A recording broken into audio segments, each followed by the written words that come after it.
अपने चारों ओर देखिए।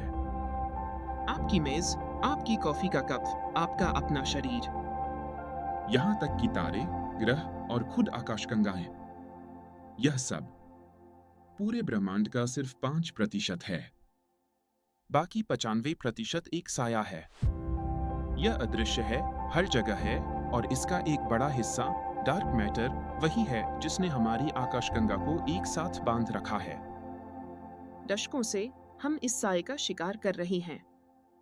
हमने मानव इतिहास के सबसे संवेदनशील जाल बनाए, और वे सब पूरी तरह से खाली हैं। ये जाल खामोश है। तो क्या हमने इस भूत की कहानी को पूरी तरह से गलत समझा? ब्रह्मांड में एक साया है। स्पष्ट कर दूं, डार्क मैटर सिर्फ एक जंगली अनुमान नहीं है। इसके पक्ष में सबूत बहुत मजबूत है।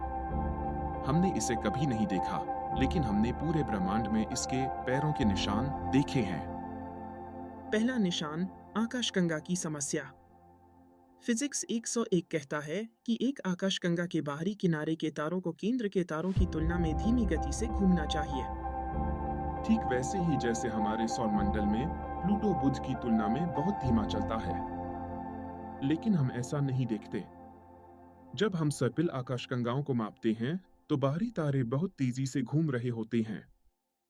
सभी दृश्य पदार्थों के गुरुत्वाकर्षण के आधार पर उन्हें गहरे अंतरिक्ष में बिखर जाना चाहिए। लेकिन वे बिखरते नहीं हैं। ऐसा होने का एकमात्र तरीका यह है कि पूरी आकाशगंगा पदार्थ के एक विशाल, अदृश्य घेरे में जड़ी हुई है जो इसे एक साथ बांधे हुए है। दूसरा निशान, प्रकाश का मुड़ना।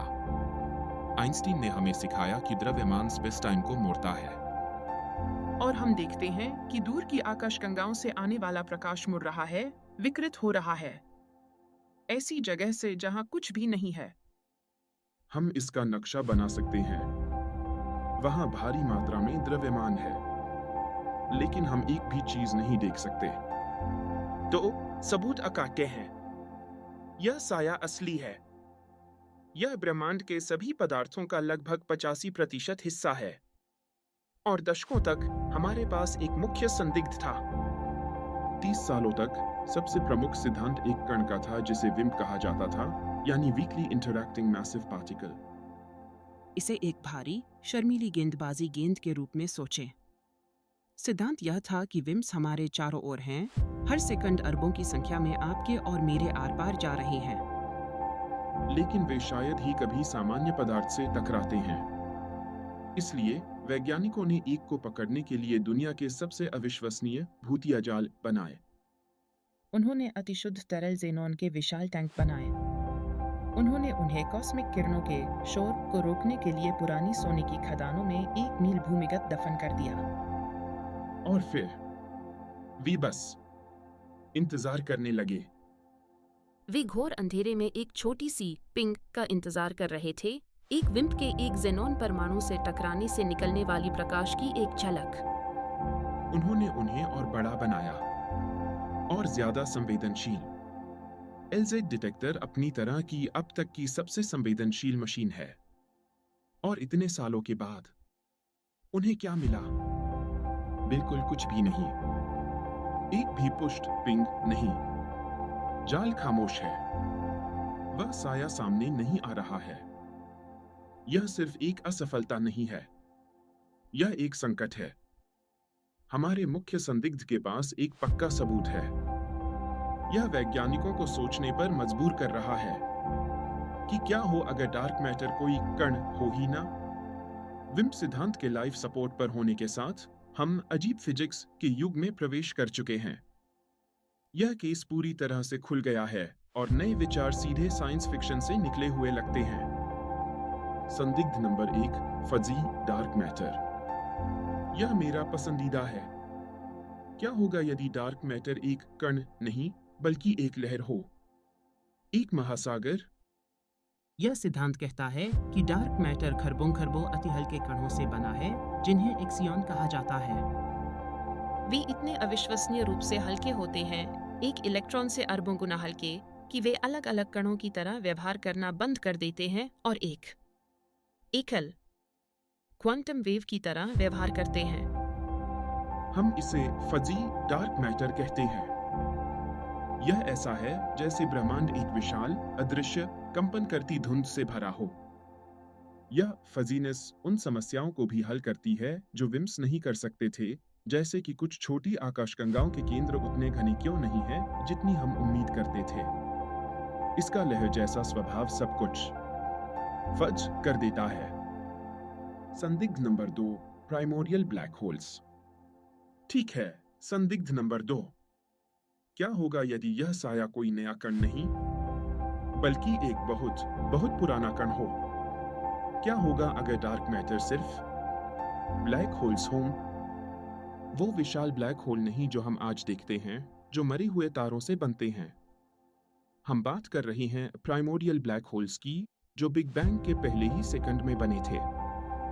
उस पहले अराजक क्षण में ब्रह्मांड के कुछ छोटे, अतिघने हिस्से बस अपने आप में ही ढह गए होंगे। इससे खरबों ब्लैक होल बन गए होंगे, कुछ एक परमाणु जितने छोटे, कुछ एक पहाड़ जितने भारी, जो सभी पहले तारों के बनने से पहले बने थे।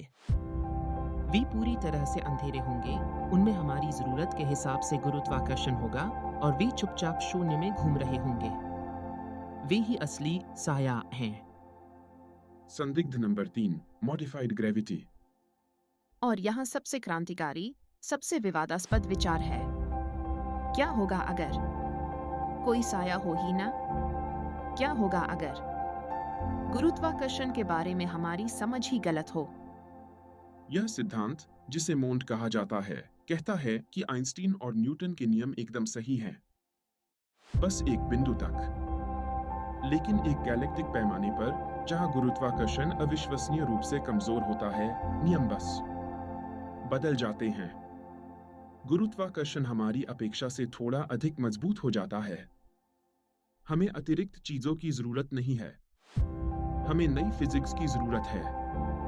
आकाशगंगा के किनारे के तारे बहुत तेजी से नहीं घूम रहे हैं, वे ठीक वैसा ही घूम रहे हैं जैसा उन्हें घूमना चाहिए, और यह हमारे समीकरण हैं जो टूटे हुए हैं। तो शिकार वापस वहीं आ गया है जहां से शुरू हुआ था।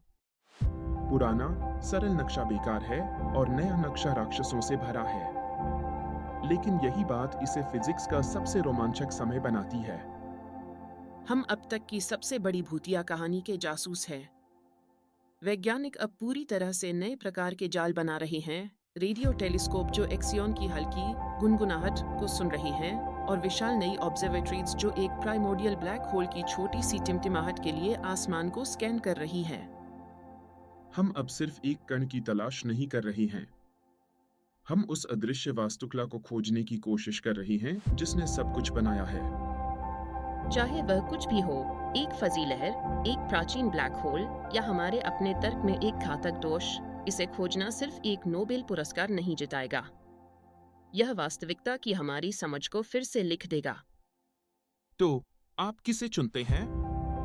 क्या हम एक फजी क्वांटम धुंध में रह रहे हैं, प्राचीन ब्लैक होल से घिरे हुए हैं, या हमें गुरुत्वाकर्षण के नियमों को फाड़ फेंकने की जरूरत है? मुझे नीचे टिप्पणी में अपना पसंदीदा विचित्र सिद्धांत बताएं। यदि आप ब्रह्मांड के सबसे बड़े रहस्यों की खोज जारी रखना चाहते हैं, तो सब्सक्राइब करना और उस घंटी को दबाना सुनिश्चित करें। देखने के लिए धन्यवाद।